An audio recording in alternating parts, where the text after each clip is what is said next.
en attendant que les élèves partent, peut-être faire. Ouais, les élèves, les enfants, les élèves. Aïe, aïe, aïe. Bon matin, Maurice. Donc, une annonce euh, concernant ceux qui veulent être membres, comme ça a été mentionné. Euh, cette semaine, nous avons une rencontre avec le Conseil des anciens et nous devrions être en mesure de venir avec la formation et tout. Et donc, ce que je vous demanderais pour ceux qui veulent être membres de l'Église, de réserver le samedi 24 février prochain pour une formation qui va durer 2 heures, genre de 10 heures à midi, le samedi 24 février prochain. La semaine prochaine, donc pas samedi qui vient, le samedi suivant, on va venir encore avec plus d'informations, mais de mettre déjà, sauver la date, comme on dit là. Donc, le 24 février prochain, pour ceux qui aimeraient être membres. Et si jamais vous êtes intéressé, encore une fois, de venir me voir après le service pour cette formation. Pour ce qui est du message, j'aimerais prendre le temps, peut-être savoir quelqu'un qui pourrait fermer la porte en arrière. Merci beaucoup. Je vais prendre le temps, avant de commencer le message ce matin, de remercier Doté et Jean-Philippe, qui, les 2 dernières semaines, ont pris la relève, ils ont pris le bâton et qui ont continué la série sur l'Apocalypse. J'aimerais vous dire merci et félicitations, parce que ce n'est pas évident de faire un enseignement sur ce livre. Et vous avez, je trouve que vous avez fait du bon travail. J'ai beaucoup apprécié les enseignements qui ont été amenés. Et le défi pour le livre de l'Apocalypse ou le livre de Révélation, que je préfère nommer, le défi, évidemment, c'est qu'il y a tellement de manières d'interpréter le passage qu'on peut facilement tomber dans une interprétation ou dans l'autre. Ce qu'on essaie de faire à l'Église ici, c'est de ne pas tomber dans le piège d'interpréter selon les différentes manières de voir. Ce qu'on essaie de faire, c'est de retirer, mais quel est le message commun à tout le monde? Ce livre a été écrit il y a 2000 ans, comme le reste de la Bible. Et comme le reste de la Bible, ce message s'adresse à tous les croyants, à toutes les époques, dans toutes les cultures. Donc, de prendre le livre puis de dire, mais le livre, ça s'adresse juste à nous aujourd'hui, comme si ça ne voulait rien dire dans l'histoire de l'Église, c'est une erreur très grave. Le message qui est dans le livre s'adresse à tous les croyants depuis 2000 ans. Maintenant, quel est ce message qui se trouve dans la Bible qui s'adresse à tous les croyants? Certes, il y a des choses qui s'adressent aux derniers temps. Certes, il y a des choses qui s'adressent à des temps à venir. N'empêche que le livre, en général, s'adresse à tous les croyants. Et donc, j'ai beaucoup apprécié l'enseignement de dimanche dernier, Doté, beaucoup apprécié Jean-Philippe la semaine d'auparavant. Et on continue dans cette même lignée ce matin. Donc, ce matin, ce que nous allons faire, j'ai le privilège pour les 3 prochains dimanches, Dieu voulant, d'amener la parole. Et ce que nous voulons, c'est nous rendre jusqu'au chapitre 11 et terminer, en fait, la 2e section du livre de Révélation. La première section s'adressait aux 7 églises d'Asie. La 2e section que nous étudions présentement, et nous arrivons à la conclusion, ça se concentre autour des 7 sceaux. Et donc, d'ici la fin du chapitre 11, nous allons finir avec les 7 sceaux. Et dans les 7 choses que nous allons voir ce matin, c'est qu'il y a 7 trompettes. Et donc, le but, c'est de terminer donc les 7 sceaux les 3 prochaines semaines. Et ce que ça fait, c'est que si tout va bien et qu'on fait ça, avec le chapitre 11, nous allons arriver à la moitié du livre de l'Apocalypse. La moitié du livre. Et ce qui est vraiment intéressant, c'est que si on porte attention à tout ce que nous avons lu du chapitre 1 et tout ce que nous allons lire au chapitre 11, il y a un thème central qui parcourt tous les 11 premiers chapitres. Et le thème, c'est quoi? La louange à Dieu. Si vous regardez les 11 premiers chapitres de Révélation, vous allez vous rendre compte que ce qui est le plus important, ce n'est pas la question de savoir est-ce que ça va arriver maintenant, puis les tribulations, c'est qui, puis les tribulations, c'est quoi. Si vous lisez les 11 premiers chapitres, vous allez vous rendre compte que le thème central des 11 premiers chapitres, c'est la louange à Dieu. Dieu est adoré. Dieu est célébré. Et nous sommes dans la présence du Seigneur. Et on va se rendre compte aujourd'hui, pour le passage que nous allons lire, que ça revient un peu la même chose. Maintenant, on va lire le passage où le Seigneur ouvre les 7 sceaux. Et la première chose que les gens font souvent, c'est de dire, ah, les 7 sceaux avec les 7 trompettes. Mais si on prend le temps de lire le texte, il se passe quelque chose avant que les trompettes sonnent. Et c'est pour ça que ce matin, nous allons simplement nous arrêter au chapitre 8, les versets 1 à 6. Parce que les versets 1 à 6 du chapitre 8 nous donnent le message qui précède les trompettes. Non seulement ça, c'est que si tu ne comprends pas, si nous ne comprenons pas les 6 premiers versets, ben, toute la série sur les trompettes, on ne va pas les comprendre non plus. Il y a une direction qui nous est donnée, il y a un message qui nous est donné ce matin. Et le message est vraiment important pour nous ce matin. Et ça nous parle à nous aujourd'hui. Et c'est ce que nous allons voir.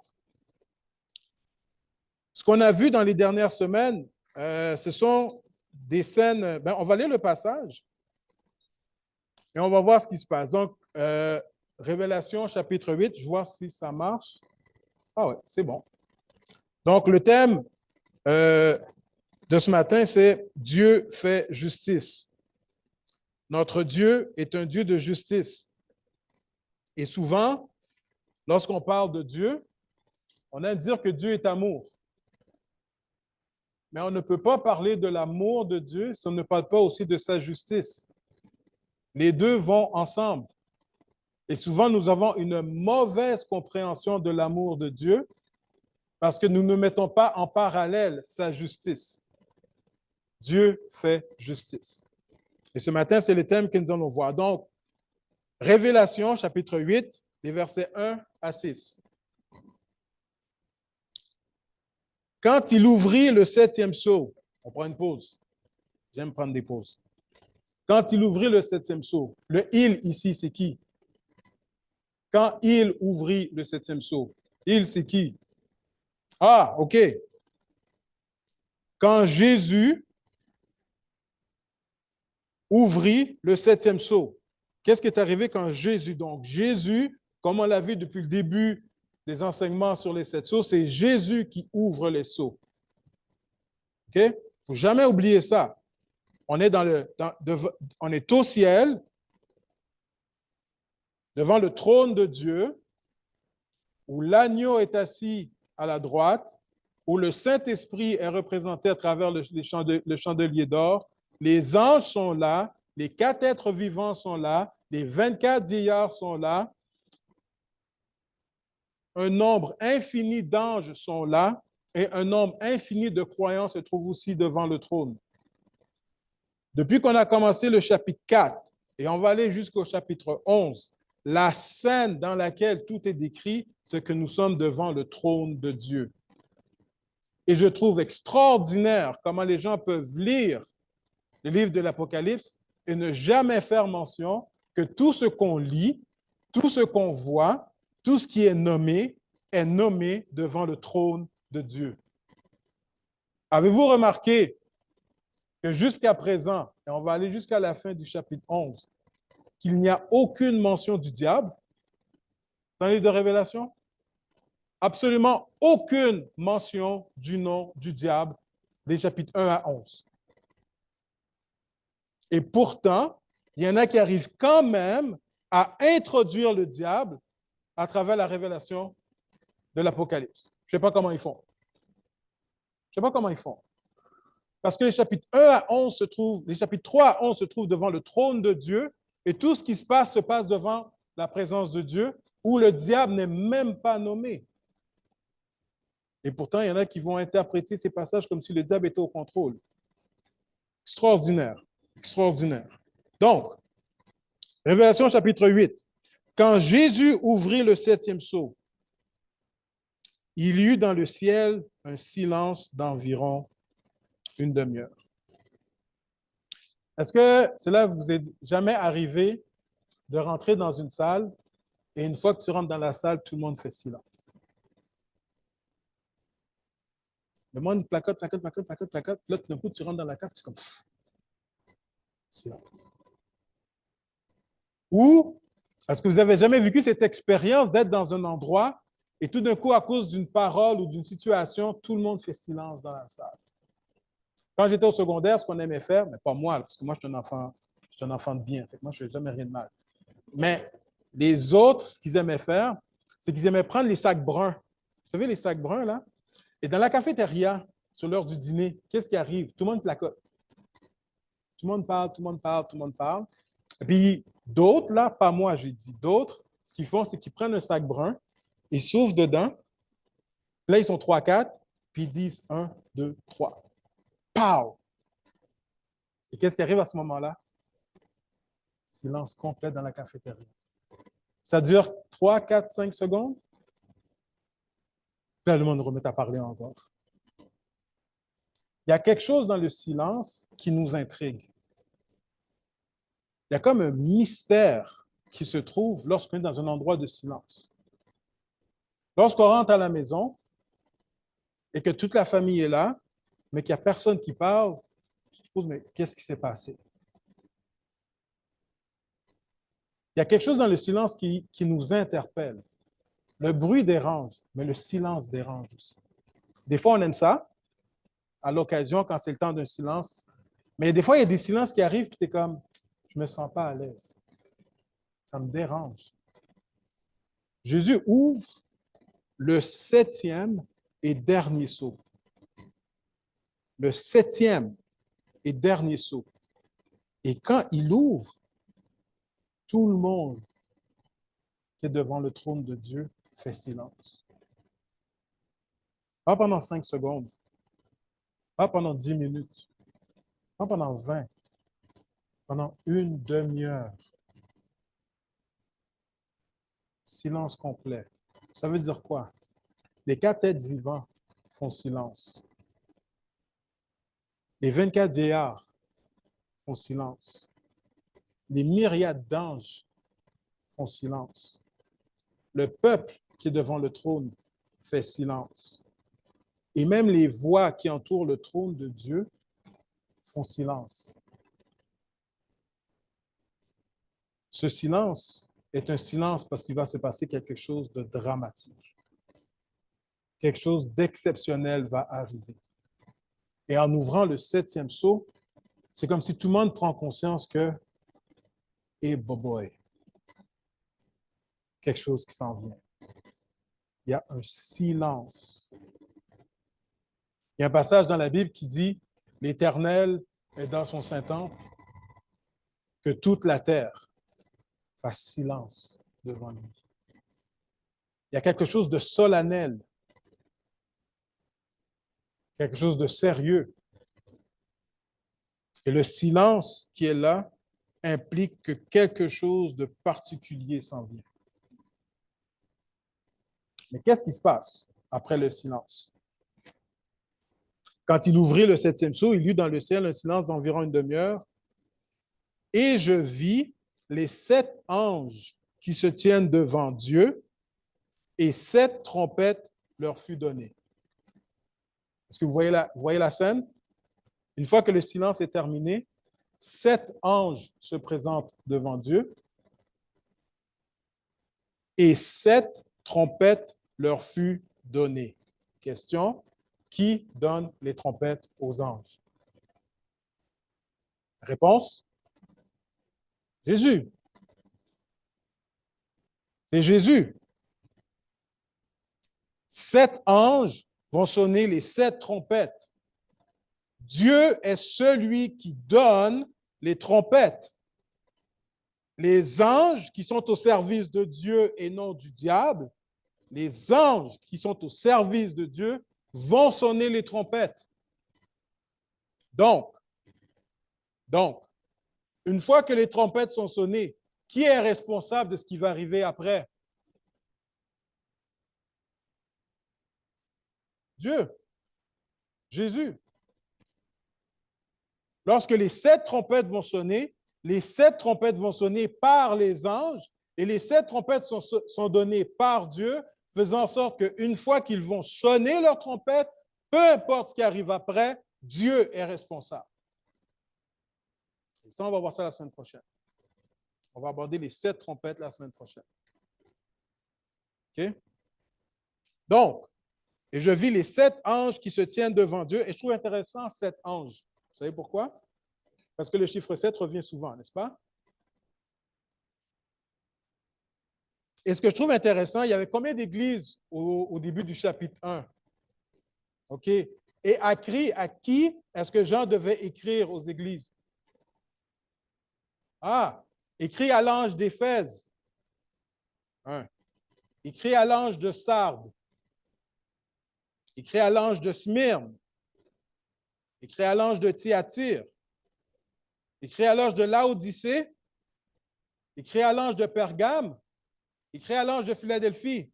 Ça fait combien d'anges? Ah, intéressant.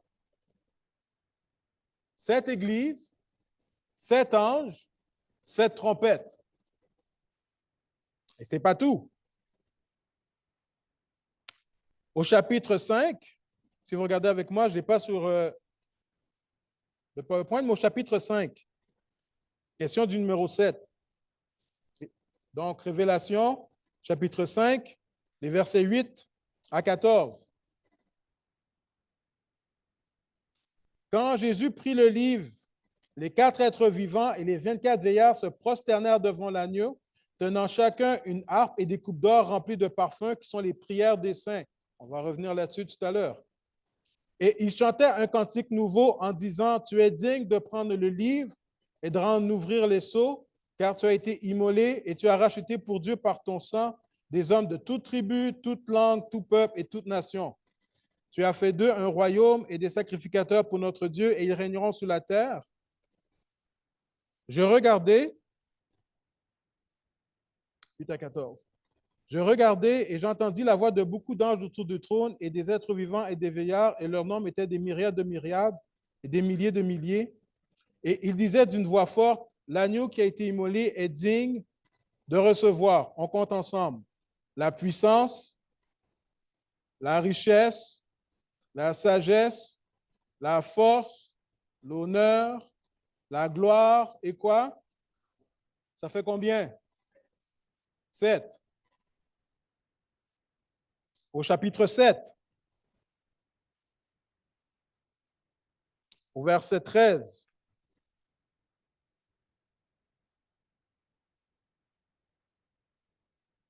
Verset 9 à 13. On va lire le verset 12. On va lire le verset 12, juste le verset 12. Donc, tout le monde rend gloire parce que l'agneau, et disent, en disant Amen, disent la louange, la gloire, la sagesse, l'action de grâce, l'honneur, la puissance et la force sont à notre Dieu au siècle des siècles. Amen. Ça fait combien? 7. Le chiffre 7 est imprégné partout dans les livres 1 à 11. Une petite parenthèse. Ce n'est pas pour rien que plus tard, on parle du chiffre 6. Si tu ne comprends pas qu'est-ce que le 7 représente dans les chapitres 1 à 11, tu ne comprendras pas qu'est-ce que le chapitre 6 veut dire plus tard. Il parle de 7. Et finalement, on va les lire une dernière fois dans le chapitre 6, au verset 15. Au verset 14, il te dit que le ciel se retira comme un livre qu'on roule et toutes les montagnes et les îles furent remuées de leur place. Au verset 15, écoutez ça. On va nommer ensemble, OK? On va compter ensemble. Les rois de la terre, les grands, les chefs militaires, les riches, les puissants, tous les esclaves et les hommes libres se cachèrent dans les cavernes et dans les rochers des montagnes. On compte combien? 7. OK? Et nous arrivons ici, nous avons les 7 sceaux. On ouvre le 7e sceau et dans le 7e sceau, il y a 7 trompettes.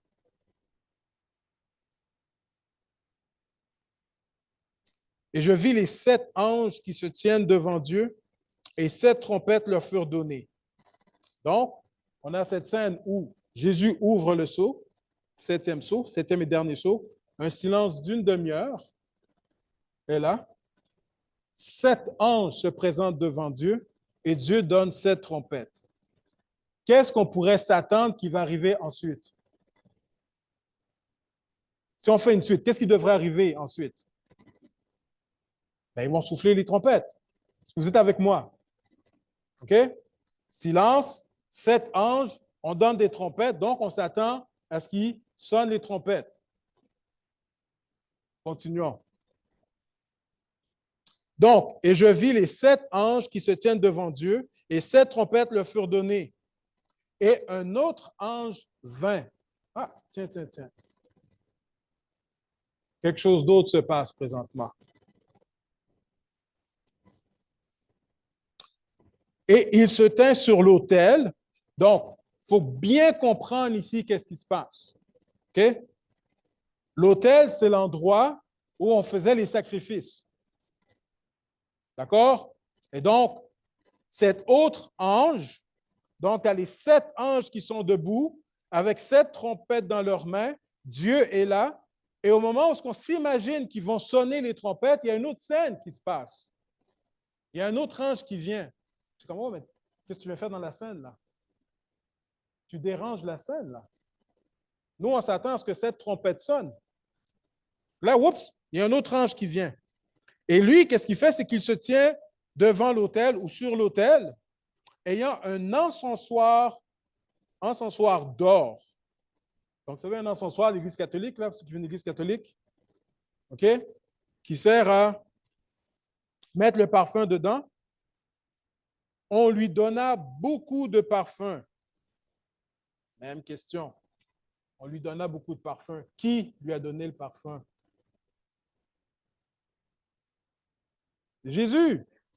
C'est Dieu. On est toujours dans la présence de Dieu. Donc, Jean qui est assis, qu'est-ce qu'il voit comme scène? Il voit que non seulement il y a 7 anges à qui Dieu donne 7 trompettes, mais là, il y a un ange qui vient avec un encensoir, et l'ange qui est là reçoit de la part de Dieu du parfum. On lui donna beaucoup de parfums afin qu'il les offrit. C'est quoi qu'il dit après? Avec les prières de qui? De tous les saints.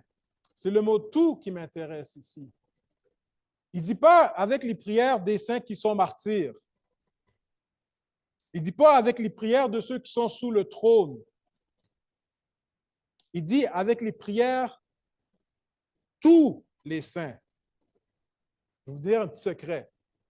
Okay? Approchez-vous, là, je vous donne un petit secret. Tous les saints, les prières de tous les saints, ça inclut toi et moi. Toutes tes prières sont incluses dans la scène.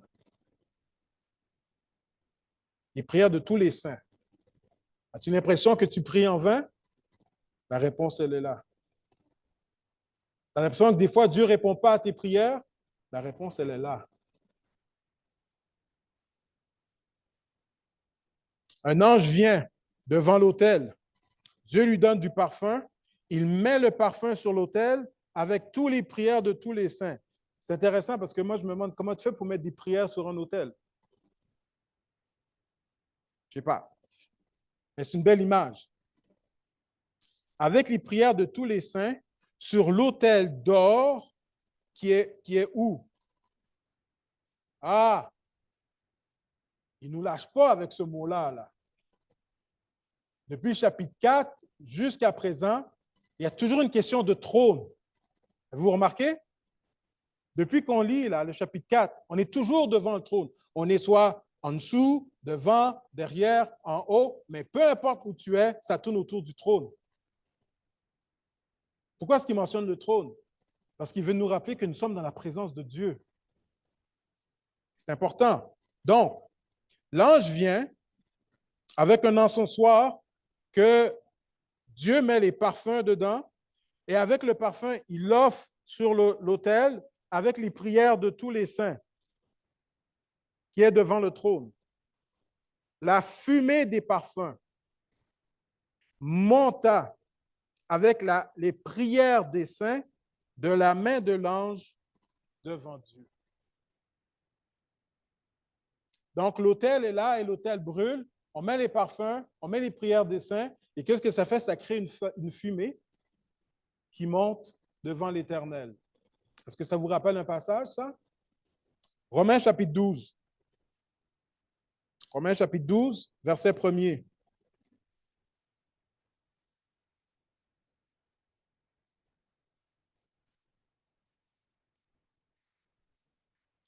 Il dit ceci. Je vous exhorte donc, frères, par les compassions de Dieu, à quoi? À offrir vos corps comme quoi? Un sacrifice vivant, saint, agréable à Dieu, ce qui sera de votre part un culte raisonnable. Vous vous rappelez que l'autel, c'était l'autel des sacrifices. Or, on te dit ici qu'il y a un parfum qui est mis sur l'autel avec la prière des saints. L'autel, ici, avec le parfum, représente le parfum qui est souvent offert avec les sacrifices. Le parfum est offert sur l'autel avec les sacrifices. Maintenant, on peut se demander, mais les sacrifices de qui se trouvent sur l'autel présentement? Sacrifices de qui?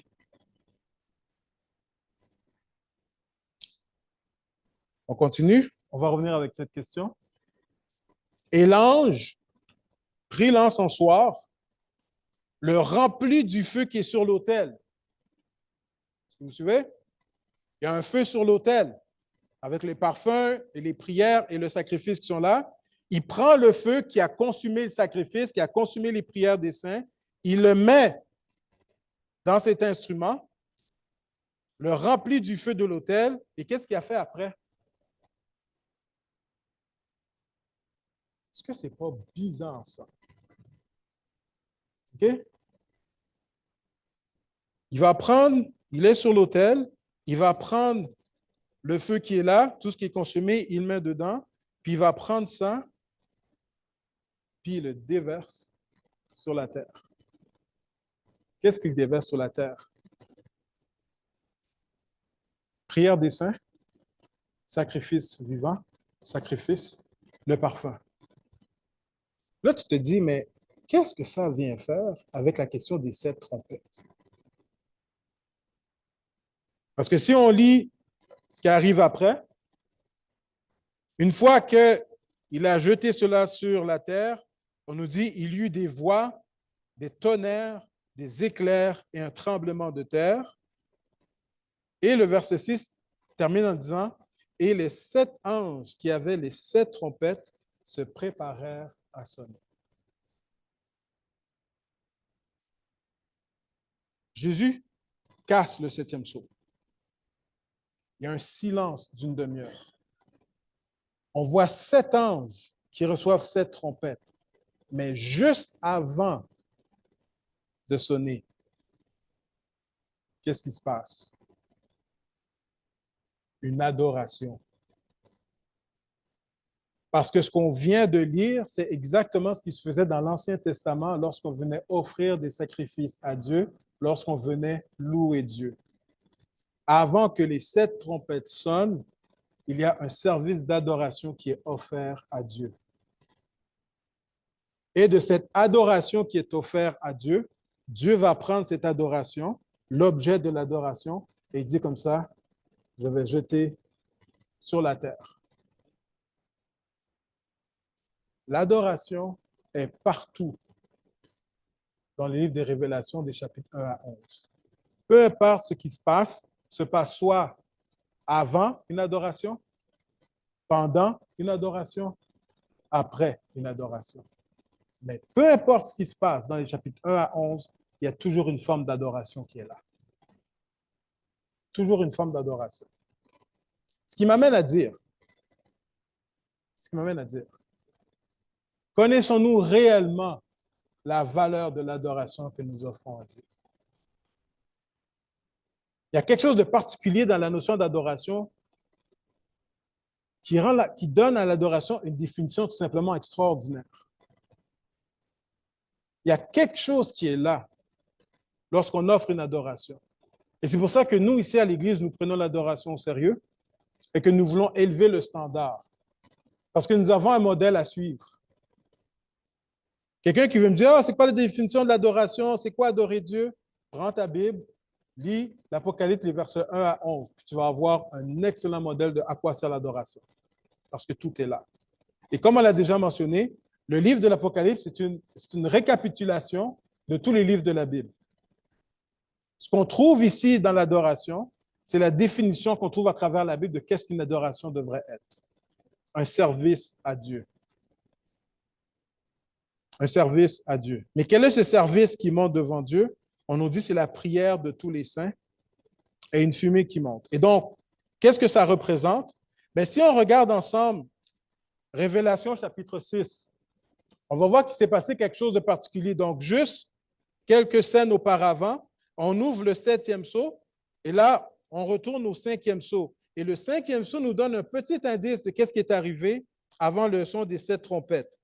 Quand il ouvrit le 5e sceau, je vis sous l'autel les âmes de ceux qui avaient été immolés. Je vis sous l'autel, le même autel où on offre les sacrifices.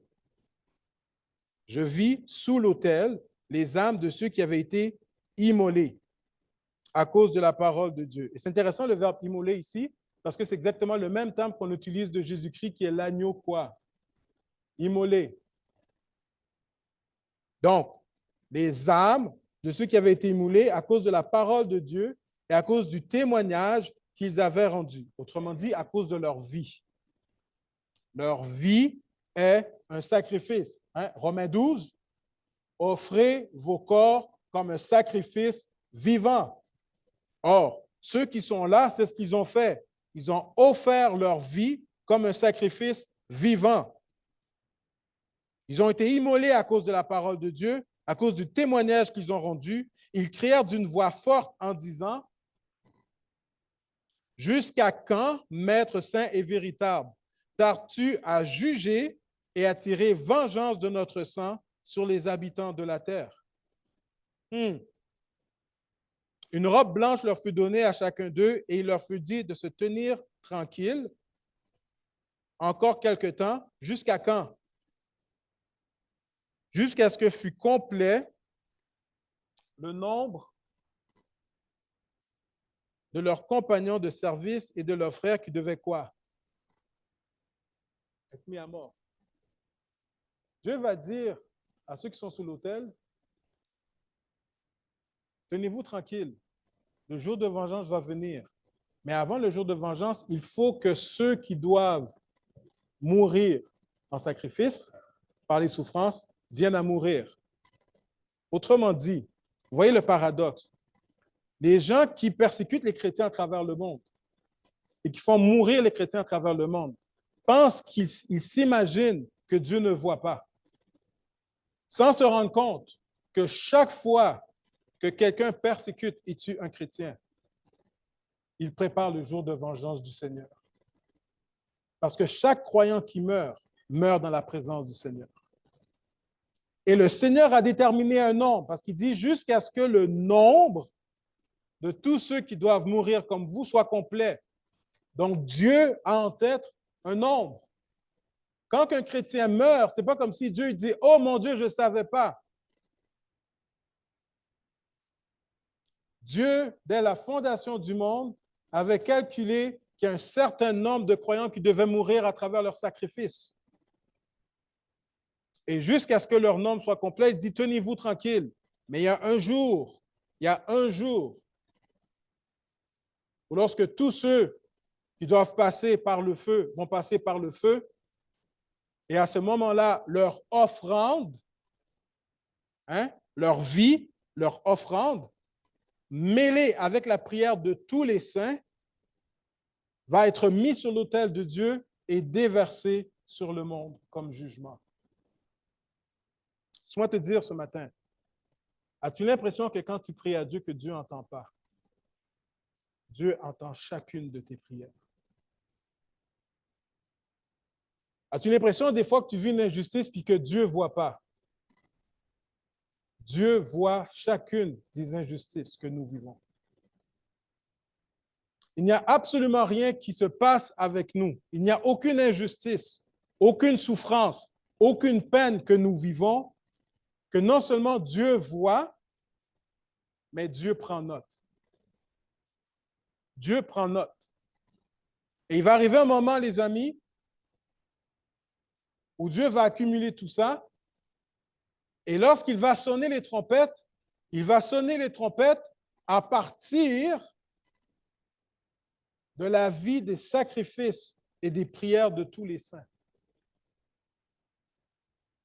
Les amis, les malheurs qui s'en viennent là, à partir des trompettes, là, ce n'est pas le diable qui fait venir ces malheurs sur la terre. Ce n'est pas les conspirationnistes qui font venir ces malheurs sur la terre. Ce sont vos prières et mes prières. C'est votre vie de sacrifice et ma vie de sacrifice qui fait venir les trompettes. C'est parce que nous restons fidèles à Dieu et que tous les croyants du monde sont fidèles à la parole de Dieu, qui sont prêts à sacrifier leur vie pour la gloire de Dieu. Et Dieu leur dit, je vais faire justice. Je vais faire justice. Les trompettes et tout ce qui arrive après sont les conséquences d'une adoration qui se fait dans le ciel à travers les sacrifices et les prières de tous les saints. C'est un peu dur, OK? Mais comprends ceci. Nous provoquons, à travers nos prières et notre vie de sacrifice, nous provoquons les 7 trompettes qui sont à venir. Nous ne sommes pas victimes de la fin du monde. Nous provoquons la fin du monde. Je reprends, OK? Je reprends. Nous ne sommes pas victimes. Oh mon Dieu, c'est la fin du monde. Regarde qu'est-ce qui se passe. Oh mon Dieu, c'est la fin du monde. Regarde. Oh mon Dieu. Non, nous ne sommes pas les victimes. Nous ne sommes pas les victimes. Nous provoquons à travers notre fidélité et à travers nos prières. Nous provoquons ce qui s'en vient. Tellement que Paul va dire, Romains chapitre 12, versets 17 à 21. Si tu comprends ce que ça veut dire, si tu comprends que la justice revient à Dieu, c'est pour ça que Paul va dire dans Romains chapitre 12, verset 17, il dit quoi? Ne rendez à personne le mal pour le mal. Ne rendez à personne le mal pour le mal. Recherchez ce qui est bien devant tous les hommes. Que la personne soit gentille ou pas avec toi, recherche le bien. Que la personne te fait justice ou pas, recherche le bien. Peu importe ce que tu vis, recherche le bien. Pourquoi? Pourquoi? S'il est possible, autant que cela dépend de vous, soyez en paix avec tous les hommes. Encore une fois, pourquoi? Ne vous vengez point vous-même, bien-aimés, mais laissez agir la colère. Laissez la colère passer. Car, ah, car, car, il est écrit, quoi?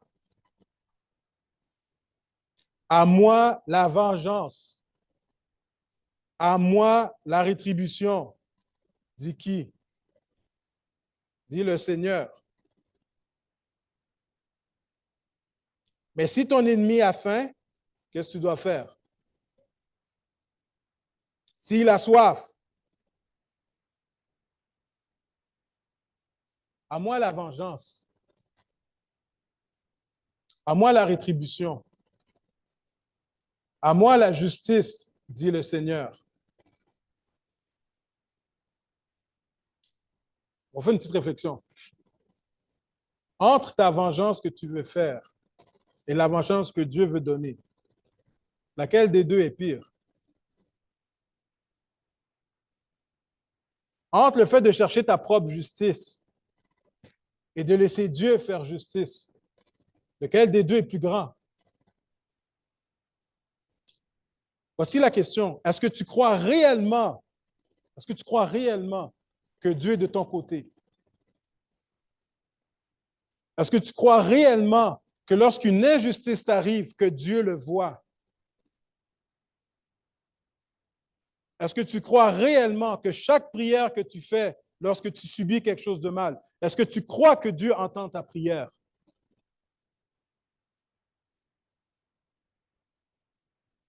Si c'est vrai que tu crois que Dieu va faire justice, si tu crois vraiment que Dieu lui-même va tirer vengeance, laisse aller ta colère. Laisse aller ta vengeance. Laisse aller ta peine, car Dieu voit. Si ton ennemi a faim, donne-lui à manger. Tu ne comprendras pas pourquoi. Qu'est-ce que tu fais? Il a soif, tu lui donnes à boire. Mais qu'est-ce que tu fais? Tu t'es fait mal. Oui. Car en agissant ainsi, ce sont des charbons ardents que tu amasseras sur sa tête. Ne te laisse pas vaincre par le mal. Mais quoi? Surmonte le mal par le bien.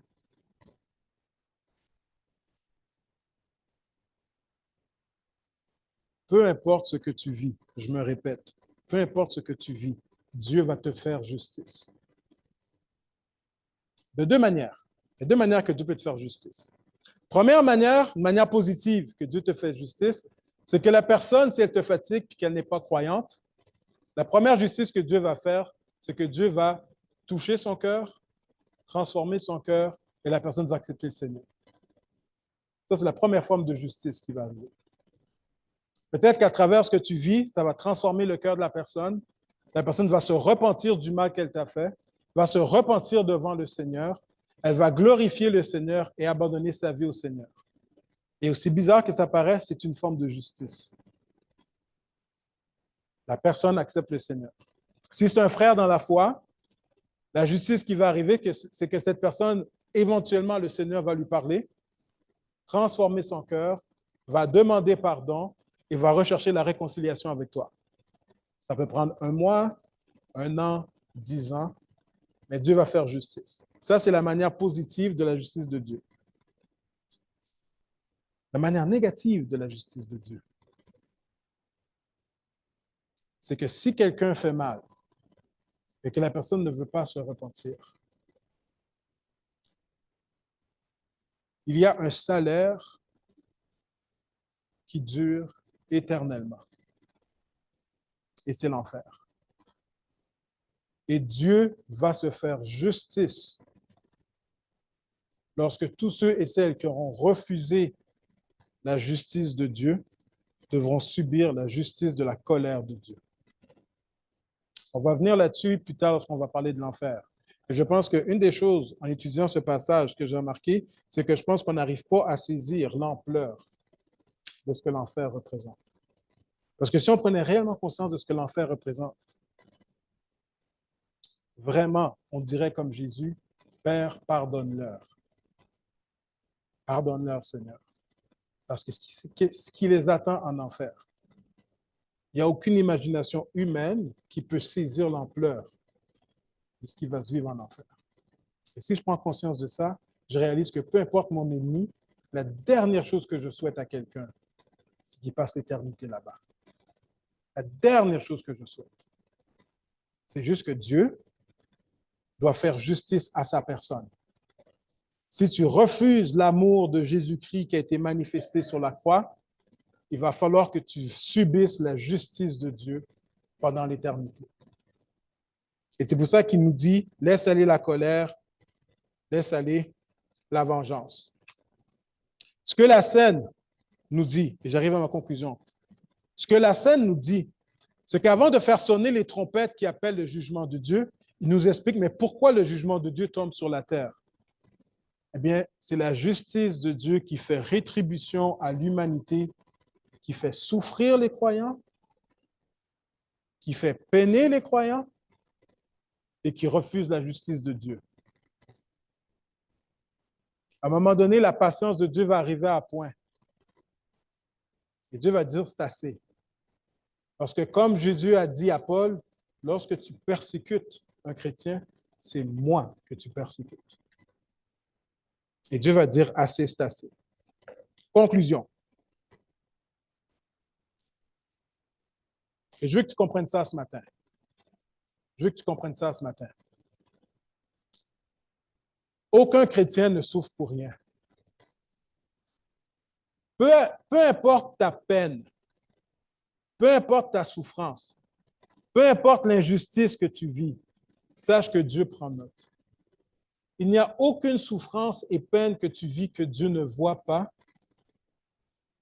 que Dieu ne comprend pas et que Dieu n'enregistre pas. Aucune souffrance. Aucune prière n'est perdue devant Dieu. Des fois, tu pleures le soir. Des fois, je pleure le soir parce que je sens que je vis une injustice. Et j'ai l'impression que celui qui m'a fait mal, il continue sa vie comme si de rien n'était. Puis je demande, mais Seigneur, t'es où là-dedans? Puis le Seigneur répond, Ruben, j'ai vu. Je prends note de ta prière. Aucune prière n'est perdue devant Dieu. Toute injustice sera payée, comme j'ai mentionné, soit par la conversion, qui est une forme de justice que Dieu offre, soit par la punition éternelle, qui est une forme de justice. Peu importe l'injustice qui existe sur la terre, celui qui commet l'injustice devra payer. Il peut penser qu'il mène une bonne vie sur la terre, que tout va bien, mais éventuellement, il devra rendre compte devant Dieu. Finalement, et peut-être pour résumer, sache que tout ce que tu fais devant le Seigneur compte. Tout ce que tu fais devant le Seigneur compte. Il n'y a aucune bonne œuvre qui passe sous les yeux de Dieu et que Dieu ne voit pas. Il n'y a aucune bonne œuvre que Dieu considère indifférente. Tout ce que nous faisons, Dieu le voit et ça compte. Dieu veut nous faire savoir qu'un jour, Dieu va faire justice à tous ceux et celles qui auront mis leur confiance dans le Seigneur. Et en sachant que Dieu va te faire justice, Dieu te demande de rester fidèle et de persévérer dans la bonne voie. Ne perds pas courage au milieu de ta souffrance. Ne perds pas courage au milieu de tes difficultés. Ne perds pas courage au milieu de toutes tes épreuves. Dieu voit, Dieu entend, Dieu prend note. Et la promesse que je te fais, Dieu fera justice. Amen. Que le Seigneur vous bénisse.